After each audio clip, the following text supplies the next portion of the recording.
దేశం కాని దేశం నుండి మన దేశంలోకి వచ్చేటువంటి వాళ్ళని మానవత్వంతో ఆదరిస్తే ఆ చివరికి మన పట్ల మానవత్వం చూపేవాడు ఎవరు లేరనడానికి సజీవ సాక్ష్యం పశ్చిమ బెంగాల్లో భారతీయుల పరిస్థితి ఏంటి, అట్లాగే ఈశాన్య రాష్ట్రాల్లో భారతీయుల పరిస్థితి ఏంటి, మణిపూర్లో జరిగిన అల్లర్ల వెనకాల ఈ చొరబాటుదారుల పరిస్థితి ఏంటంటే క్రమంగా వాళ్ళ సంఖ్య పెరిగిపోయిన తర్వాత మనల్ని లేపేసి వాళ్ళు ఆక్యుపై చేసుకోవాలనుకునేటువంటి స్టేజ్లో అది సైన్యం రాకుండా ఇట్లాంటి ఘాతుకాలు జరుగుతున్నటువంటి రోజులు. ఇప్పుడు క్రమంగా ప్రపంచ దేశాల్లో ఈ ఇష్యూసే చర్చకు వస్తున్నాయి.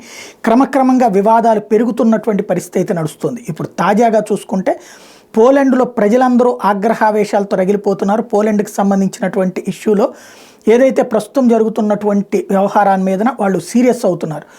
పోలాండ్కి సంబంధించినంత వరకు ఇప్పుడు జరుగుతున్నటువంటి అంశం పోలిష్ ప్రజలే తిరగబడ్డారు. ఏదైతే చొరబాటుదారుల కారణంగా తమ ఉపాధి అవకాశాలు దెబ్బతిన్నాయి, తమకు ఉద్యోగ అవకాశాలు దెబ్బతింటున్నాయి అన్నటువంటి పేరుతో ఆగ్రహావేశాలు వ్యక్తం చేస్తూ వీళ్ళంతా రోడ్డెక్కి ఉద్యమిస్తూ ఉండటం అన్నటువంటి కీలక పరిణామమైంది.